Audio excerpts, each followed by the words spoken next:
What I'm going to talk about tonight is a myth. It's a multifaceted myth. It's a myth we all were taught, we all imbibed in the 6th grade. And I think even the best of us, in our heart of hearts, still cling to some portion of this myth. And that myth runs something like this: that government is composed of wise, selfless public servants, innocently pursuing the common good, and that were it not for these people, where would we be? Well, we'd be helpless, wandering boobs. We'd have no art in our society. Every artist would put down his paintbrush if it were not for Joe Biden. We'd have no science. We'd all be ignoramuses. All our limbs would be blown off by exploding consumer products. Our kids would be working in a mine for $1 a day. And the economy would be run by short men with white mustaches running around carrying sacks of money with dollar signs on. Now, didn't we all kind of get this, right? We all got that. And that story is superficially plausible. I understand why people believe it. I'm not arguing that people are stupid for believing this. What else would people believe? This is what we're fed all the time. Now, if I were running a racket like the government in Washington, this is precisely what I would want you poor souls to think. That sure, you've got to fork over a lot of your money to me, and you may not like it, but gosh, think of where you'd be without me. It'd be so terrible and unthinkable. It'd be a law of the jungle and dog-eat-dog, and so, you got to just grin and bear it. That's exactly what I would want you to think. But now let's suppose for a minute, let's suppose for the sake of argument, that instead of being educated in government-funded schools, which most Americans are, suppose what would happen if people were educated in schools funded by Walmart. And every day the kids went into their Walmart-funded school, and up on the wall they saw all the CEOs of Walmart over the years, and they were taught to sing songs to the CEOs of Walmart, and they were taught how indispensable these people are. All the progress we've seen in civilization is due to these people on the wall. And every year, they wave incense in front of the Walmart CEOs' images. And every year, there's a special day the kids get off from school so they can go home and meditate on the greatness of the Walmart CEOs and where would we all be without them. Now, if that were the case, wouldn't we say, man, this is kind of creepy. I mean, maybe there were some decent Walmart CEOs, but I'd rather think that we would have gotten by all right, without this sort of arrangement. But as soon as it's U.S. presidents up on the wall, well, we believe the whole package. Oh, where would we be without President so-and-so? We'd all be dead in a ditch somewhere with no limbs, and people would be ground up into sausages and everything. I mean, this is what we got, and we get this day in and day out, and I'm basically making it like my life's work to repeal this whole way of thinking. Basically, that's what Rollback is about. It's not really a book about cutting the budget, although that is part of it. But what I'm saying is it's not enough to cut the budget, as hard as that would be. What we really need to cut out is the propaganda that yields us a budget like this, that leads the people to believe they'd be helpless and impoverished, it would be terrible if the government ever cut back. Well, that's why we can't make any progress, because everyone's trained to think this way. That's the root of the problem. That's where we need to go. It's an educational issue. Now, having said that, I do want to say a little something about the picture that we face. And of course, behind me here, we've got the usdebtclock.org website, which is pretty depressing, of course, but I believe there is, if not an open bar, at least a cash bar, so drown our sorrows later. But having said this, I do want to talk about just some specifics about what's going on here. Because if we reject this idea of government, we reject this idea of our helplessness and all that, then perhaps the fiscal crisis we're facing is an opportunity to be embraced rather than a calamity to be deplored. I mean, maybe the outcome of this will be the restoration of some kind of free society. And yes, there is going to have to be some substantial change. They can't keep kicking this particular can down the road. I mean, even in the best scenario, assuming we have a robust recovery from our current malaise and interest rates stay super low, even with these heroic assumptions, the government's own figures tell us that by 2020, the U.S. government will be paying nearly $1 trillion a year just in interest payments on the national debt. That's in the best scenario. And I rather doubt we're going to see the best scenario. And incidentally, I say this not as someone who's always pessimistic and, the glass is always half empty to me. I'm just looking at the figures, and these are figures that would not be disputed by anyone. It's not like people would come along and say, now wait a minute, Woods is misleading you because the real figure is X and he's saying it's Y. There is no disputing this. This is based on sources which are easily consulted. We have the problem of the entitlement programs. The unfunded liabilities of Social Security and Medicare are greater than twice the GDP of the whole world. That's a teensy-weensy bit of a problem, I would say. And yet, the best they can come up with in Washington, like we're arguing over a $38 billion cut, which turns out to be phony baloney anyway. As I've said before, this is like taking 10 cents off a trip to the moon. And that's the boldest of what we're seeing, or more or less the boldest. All right, so what can we do? I mean, we've got an aging population, we've got a demographic crisis that's about to hit. It's funny, by the way, we've been talking about healthcare a little bit tonight, and we sometimes hear on the left, oh, we should imitate the great European systems, which are all doing so well. But it's interesting to know that when you speak to the finance ministers of these countries, which I'll confess to you, I haven't done that personally, but I know of people who have, they more or less confess that the demographic, the aging of the populations of those countries is just going to be a tsunami for those. It's going to completely destroy those systems. They all know that. They're not idiots. They just act like them on TV. But they know that. But their view is that I, the finance minister, will be safely retired by the time that happens. So, I mean, this is going to be hitting everybody. So what are we going to do? What could we do about it? Could we tax our way out of it? Well, let's leave aside the moral issue involved in taxation and just the practicality of it. A little-known statistic that we have seen since the Korean War is that, tax rates have gone up and tax rates have gone down. But regardless, the federal government has rarely been able to get from the private sector much more than 20% of GDP in terms of revenue from the taxpayers. So it's true, they could squeeze out perhaps a little bit more than they are now, but not nearly enough to solve this problem. That's the point. There seems to be an upper bound for various reasons beyond which the federal government simply cannot confiscate. Okay, we could borrow our way out, because I think maybe there'll be a lot of countries that say, gosh, we got trillions burning holes in our pockets. Let's go invest it in almost 0% return U.S. government debt. That sounds like a way to go. Well, obviously the terrible, horrific catastrophes that have befallen Japan suggest that Japan's by and large going to be a net liquidator of U.S. debt. China's got its own demographic problems coming up. Largely self-inflicted because of its one-child policy. It's going to want to also spend money on its own industrialization. So, these are problems. There aren't going to be enough suckers in the world. And then finally, they could print the money. But as I explained earlier, my 7-year-old already kind of sees through that. Which goes to show, I thought a panel of 7-year-olds would be almost better than the Supreme Court and the Federal Reserve Board put together.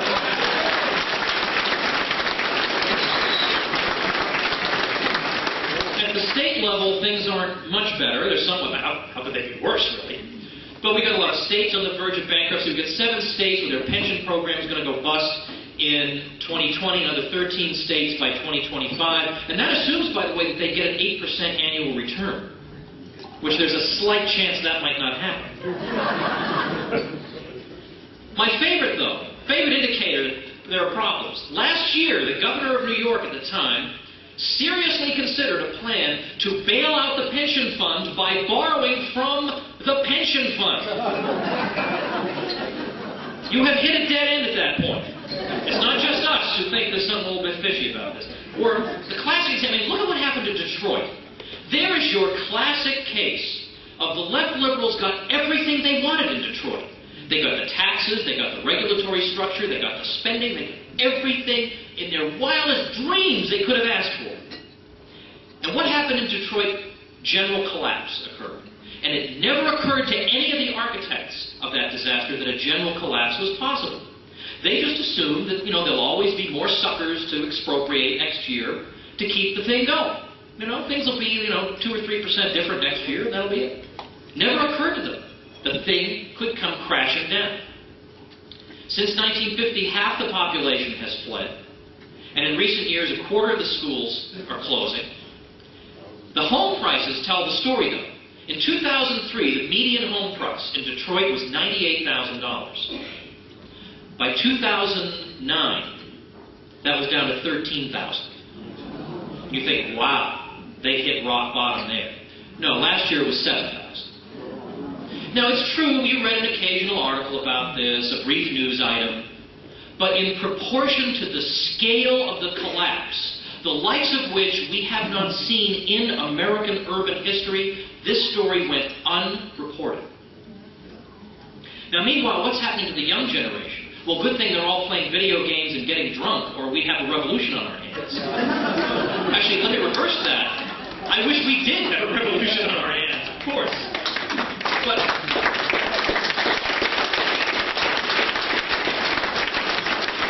look at what they're facing. I mean, these poor kids, a poll last year found that 85% of graduating seniors from college are saying they're moving back in with their parents because they have no idea what to do other than that.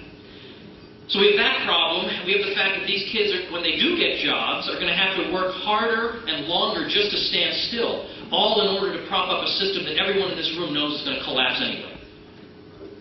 That's just unjust. That's fundamentally unjust. I don't care what your philosophical position is.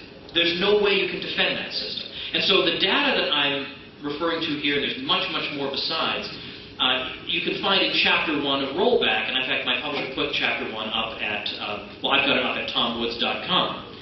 What I want to spend the rest of my time talking about, though, is not just these dreary numbers. Again, what I want to talk about is this ideology of dependence, this ideology of helplessness that's been drilled into us to make us these pathetic little nobodies who feel like, well, where would we be if it weren't for Bob Dole and Joe Biden? And no!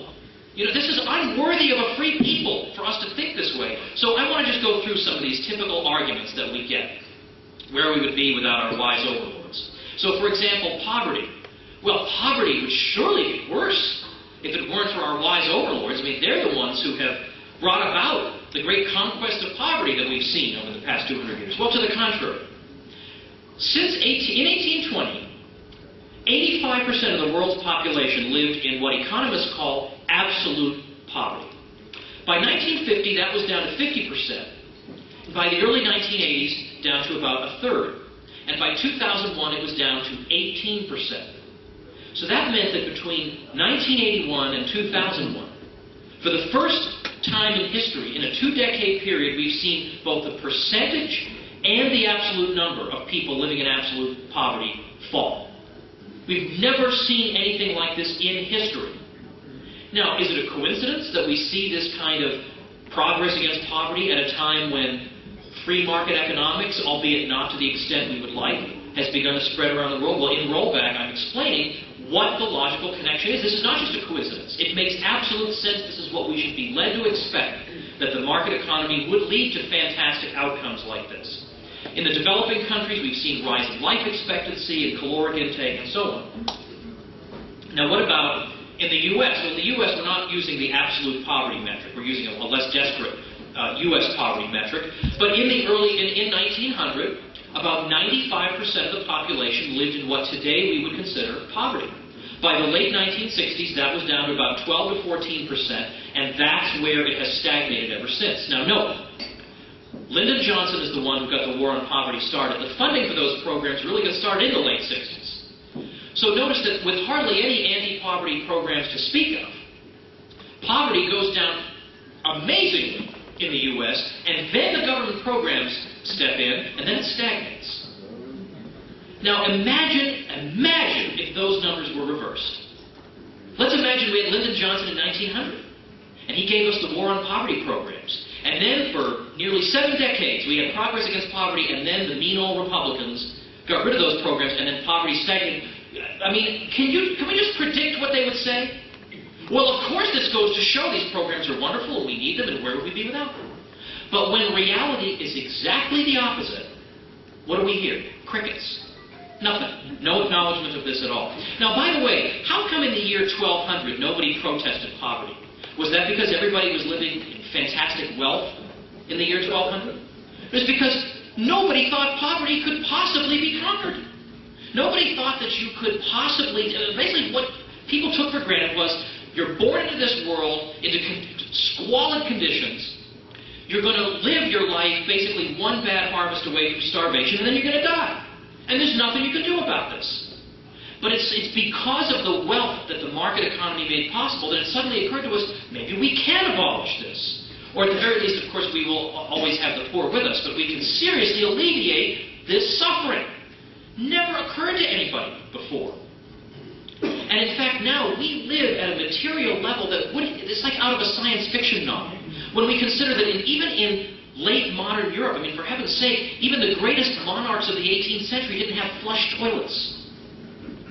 I mean, they didn't have central heating, plumbing, and whatever. All these sorts of things we take for granted. Okay, they had servants. That's true. But the difference between a rich man and a poor man 300 years ago is that the rich man rode in a coach at 4, and the poor man walked in bare feet. Today, the difference between a rich man and a poor man is that the rich man has a fancy car, and the poor man has a beat-up car. But they both have cars.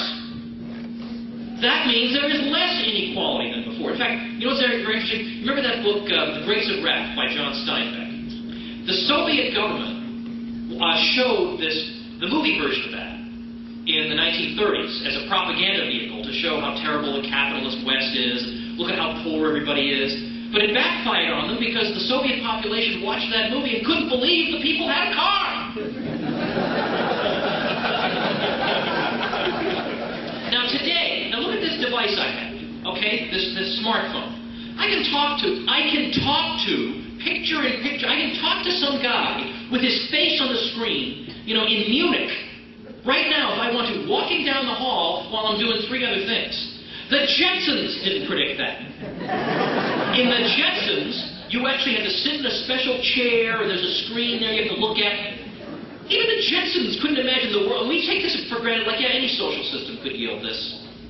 No, it isn't. It isn't any. It's a system that respects private property and the rule of law and so on and so forth. So, in other words, there is, as I say, as I show in the book, there is a causal mechanism between the free market and this type of prosperity and this conquest of poverty, and yet there's no credit given to the private sector for this, basically. You read that 6th grade textbook and you think, the private sector is where all the wicked exploiters are, and thank heavens we have the people in the public sector. I suggest that's rather not the case. So it's not enough, though, that the government sector will take credit for advances that are due to the private sector. They will then blame the private sector for things the government did. And I give one, this might sound like a boring example, but it actually isn't. I remember being in grad school in the 90s, and we were hearing about what happened in California. There were rolling blackouts in California, supposedly because of energy deregulation.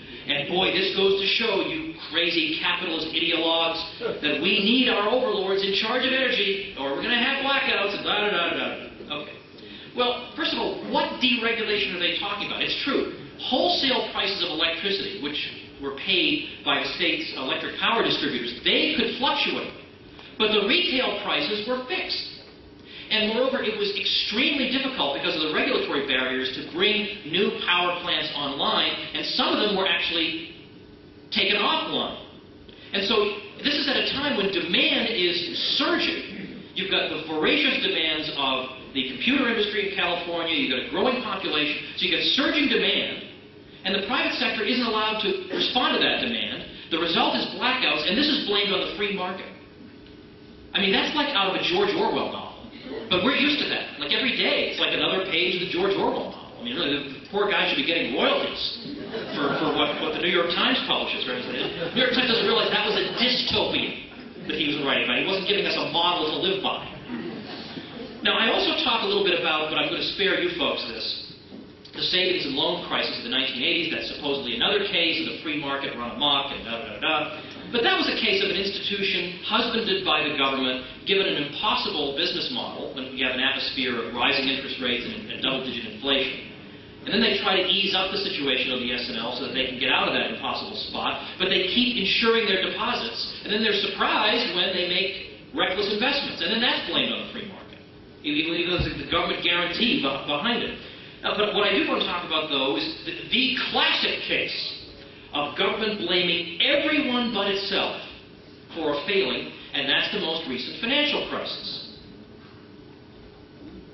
Now, the left typically says that those of us in this room are engaged in special pleading when we try to pin the blame for what we've just endured on the government and or on the Federal Reserve, and that if only we weren't wearing our laissez-faire blinders, we would see clearly that this is a failure of capitalism and so on and so forth. All right, well, I talk a little bit about this in my book Meltdown, which was like my second best. It was a New York Times bestseller 2 years ago. There's a free chapter of that also at tomwoods.com.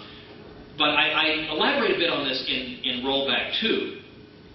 But in Meltdown, I talk a lot about the role of the Federal Reserve and keeping interest rates super low. Interest rates, you think, oh, interest rates, this can't possibly be interesting.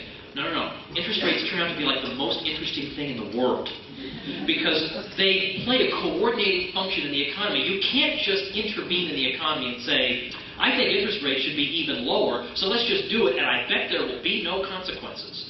No, Hayek, F.A. Hayek, who won the Nobel Prize in Economics in 1974, parentheses, I realize the Nobel Prize has been a bit poisoned in recent years. But Hayek's win of the Nobel Prize means something because he won it for saying the exact opposite of what the Nobel Committee wanted him to say. But he was arguing that this is the root of the boom-bust cycles, that you interfere artificially with interest rates, set the economy on a kind of sugar high that it crashes from. But Hayek said interest rates are supposed to act as a brake. They're supposed to be a brake on our ambitions. They're supposed to say, no, you are setting the economy on an unsustainable path. We don't have the physical resources to complete all the projects we've embarked on, so stop doing it. But we didn't have any brakes starting in 2001. Thanks to Alan Greenspan, we had no red lights. Everything was green. Oh, sure, you have 5 investment properties with interest-only mortgages and no job. That seems like a sensible thing. And a lot of people did. And people thought that was it. All I have to do to get rich is buy a house and sit there. And I automatically become wealthy. And people think, yeah, that's what I'm going to do.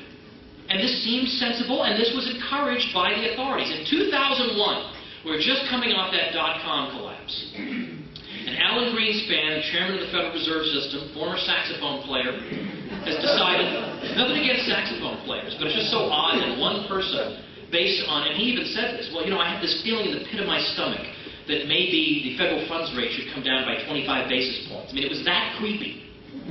In fact, the New Republic had this author, Stephen Glass, maybe you remember in the early 90s. He used to break the most interesting stories, well, so to speak, Stephen Glass, sorry about that pun, but he used to break the most interesting stories because he made them up, it turned out later. People found out. Like other reporters thinking, how did he break this story? I never found out. Because he invented the stories, which you could do more easily before the internet. But one story he made up was that some investors on Wall Street had built a little shrine to Alan Greenspan with flowers and candles and stuff, and they would meet together and meditate from it. He didn't get caught on that story. People heard that story and thought, yeah, that seems like a sensible thing somebody might do. I mean, this was the madness that overtook the country, but particularly during the housing thing. During 2001, Greenspan lowers interest rates 11 times. So that's the only recession on record in which housing starts went up. So what conclusion do people naturally draw? Well, I got to put my money in housing. Because apparently housing is robust through thick and thin. Best investment you can make. Flipping houses is the best thing you do. I mean, all of this, and then Greenspan says you should take out adjustable rate mortgages, and the housing market is fine, and then his successor says the housing market is fine, there's no bubble. Lending standards are robust, said Ben Bernanke. Lending standards are robust. And this guy is like supposed to be one of the major regulators of the banking system. Lending standards are robust. So, you know, the Fed might have played a teensy-weensy role in this, is what I suggest. But then we're told, but deregulation did it, right? Deregulation. You think, okay, I got the C-SPAN audience. You don't want to go into a technical thing like this, but I don't want to go into technical things. Well, right now, I got them right where I want them. You know, why make them change the channel if they think it's going to be boring? But it's not. We've got to know this. This is the version of the narrative that we are getting from Washington. We have to be prepared for it. We've got to be able to answer this in our sleep. All right, so what was deregulation? It's just some sinister word. You know, it just kind of suggests like sinister characters skulking, you know, around and, you know, up to no good. So what does it mean?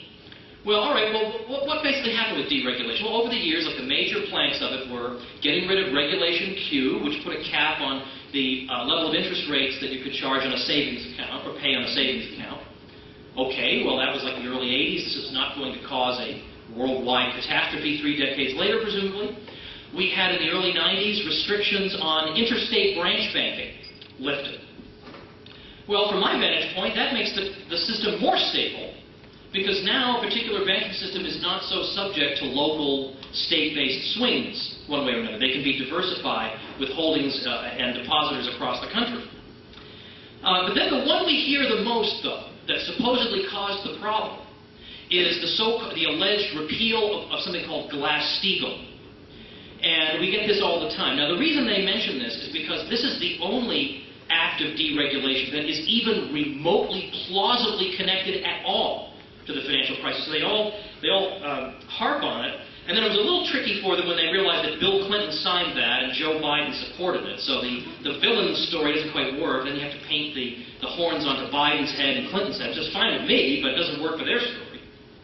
So what exactly happened with that? What was actually going on with that? Well, just to make this very quick, but I got more details in the book. But by and large, basically what happened was this. In 1933, we got this thing, the Glass-Steagall Act, and it was supposed to separate commercial and investment banking. And that just meant that if you're a commercial bank, you can't underwrite or deal in securities. You can buy them if you think they're going to be a good investment for you. You can sell them if you no longer think they're a good investment, or you just need cash, but you can't be a broker, basically. You can't deal in these things. And investment banks can't take deposits. And moreover, there can't be the same parent company that controls both a commercial bank and an investment bank. So it separates these two types of banking. Now, in Europe, they never had this restriction, and they never had any problems as a result of it. So the only part of this that was lifted in 1999 was that last provision, that an investment bank and a commercial bank can't be controlled by the same holding company. That was lifted. Now they could be. That was it. That's the big thing that brought the entire world to its knees, supposedly. Well, it turns out that when you look at the data, this clearly has nothing to do with it, for a variety of reasons, just one of which is that standalone investment banks and standalone commercial banks also blew up and did badly, just as much as ones that happen to be connected. There's no clear connection, and as I said, there's much more evidence with regard to this. And then you look at the sheer size of them, there's no way a commercial bank could possibly bring down an investment bank, and so on and on. So by and large, the Obama administration began to abandon this version of the story, to its credit, I will say. Instead of saying deregulation caused it, because I suggest there is no repealed regulation that would have prevented this crisis. The banks were always allowed to securitize mortgages. They were always allowed to acquire them and add them to the portfolio. They were always allowed to do this. It wasn't like deregulation made this possible. Well, anyway, I want to just move on to some other aspects of things. But that Glass-Steagall thing is a complete red herring. It is a complete red herring. And then beyond that, we get it must be we didn't spend enough on the regulatory agencies. It's always this narrative that if only our overlords had had the power to crack a few more skulls, then we would have, there is no problem that they couldn't have addressed if they had more authority. But in real terms, adjusting for inflation, spending on the regulatory agencies in charge of the financial sector tripled since 1980. Did not get cut under George W. Bush. Like everything, blamed it on George W. Bush, he must have cut it. Well, I don't know what George W. Bush cut, but certainly wasn't these things. They were not cut. And Lawrence Koplikoff at Boston University counts 115 federal agencies in charge of regulating the financial sector. You'll forgive my skepticism of the proposition that if only we'd had 116, then we would have seen this thing come. Because remember, the regulators we did have told us everything was fine. So what do we do? Hire more of these bozos? I mean, these are the people, remember, if you graduate from business school at the top of your class, you're going to go on and run a business. If you graduate at the bottom of the class, you're going to become a government regulator, basically. So, they're going to run rings around you. So the model we're supposed to go with is, well, these regulators who have no financial stake in the outcome, they'll keep an eye on everything. But why? Why should we expect them? Why should we not expect them to be as totally clueless as they showed themselves to be during this current crisis? They were relying, first of all, on the risk assessments of a small cartel of government-approved rating agencies. And beyond that, they either grossly misread the condition of the housing market or just misled the public. I mean, remember, Greenspan is saying the housing market was encouraging, and Bernanke's saying all these crazy things. But even if they had been able to perceive the problem, what are the chances they would do anything about it?